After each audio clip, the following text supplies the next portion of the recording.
Governor, I'm happy to talk to you in this next section about energy issues. Let's talk about climate change. What is true and what is false about what we have heard, read, discussed, debated about the causes of climate change? Yeah, well, as the nation's only Arctic state and being the governor of that state, Alaska feels and sees impacts of climate change more so than any other state, and we know that it's real. I'm not one to attribute every activity of man to the changes in the climate. There is something to be said also for man's activities, but also for the cyclical temperature changes on our planet. But there are real changes going on in our climate, and I don't want to argue about the causes. What I want to argue about is how are we going to get there to positively affect the impacts. We have got to clean up this planet. We have got to encourage other nations also to come along with us with the impacts of climate change, what we can do about that. As governor, I was the first governor to form a climate change sub-cabinet to start dealing with the impacts. We've got to reduce emissions. John McCain is right there with an all-of-the-above approach to deal with climate change impacts. We've got to become energy independent for that reason also, as we rely more and more on other countries that don't care as much about the climate as we do. We're allowing them to produce and to emit and even pollute more than America would ever stand for. So even in dealing with climate change, it's all the more reason that we have an all-of-the-above approach, tapping into alternative sources of energy and conserving fuel, conserving our petroleum products and our hydrocarbons so that we can clean up this planet and deal with climate change. Senator, what is true and what is false about the causes? Well, I think it is man-made. I think it's clearly man-made. And look, this probably explains the biggest fundamental difference between John McCain and Barack Obama and Sarah Palin and Joe Biden, Governor Palin and Joe Biden. If you don't understand what the cause is, it's virtually impossible to come up with a solution. We know what the cause is. The cause is man-made. That's the cause. That's why the polar ice cap is melting. Now let's look at the facts. We have 3% of the world's oil reserves. We consume 25% of the oil of the world.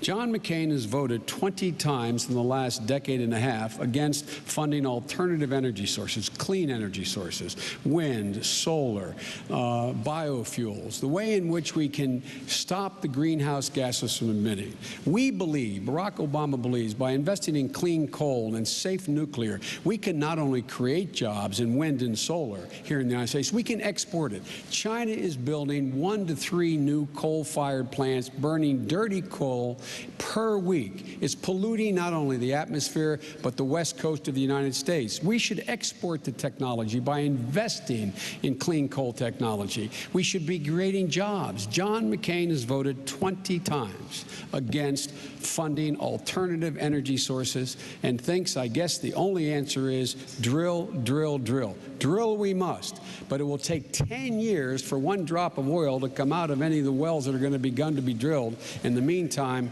we're all going to be in real trouble. Let me clear something up. Senator McCain has said that he supports caps on carbon emissions. Senator Obama has said he supports clean coal technology, which I don't believe you've always supported. I have always supported it. Well, that's a fact. Clear it up for us, both of you, and start with Governor Palin.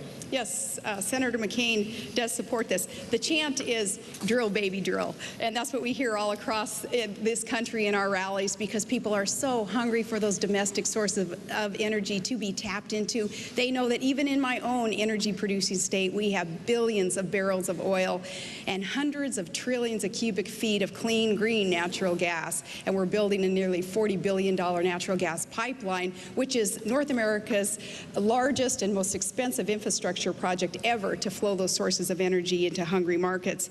Barack Obama and Senator Biden, you've said no to everything in trying to find a domestic solution to the energy crisis that we're in.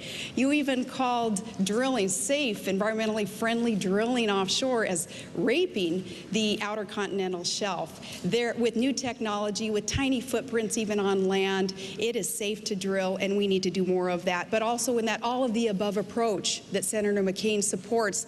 The alternative fuels will be tapped into, the nuclear, the clean coal. I was surprised to hear you mention that because you had said that there isn't anything, such a thing as clean coal, and I think you said it in a rope line, too, at one of the rallies. We do need to keep within our 2 minutes, but I just want to ask you, do you support capping carbon emissions? I do. Okay, and on the clean coal issue? Absolutely, we do. We call for setting hard targets, number one. Clean coal. On clean coal. Oh, on clean coal. My record, just take a look at the record. My record for 25 years has supported clean coal technology. A comment made in a rope line was taken out of context. I was talking about exporting that technology to China, so when they burn their dirty coal, it won't be as dirty, it will be clean. But here's the bottom line, Gwen.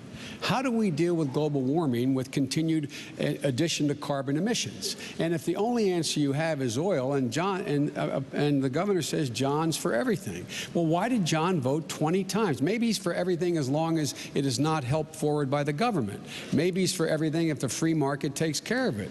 I don't know, but he voted 20 times against funding alternative energy sources. The next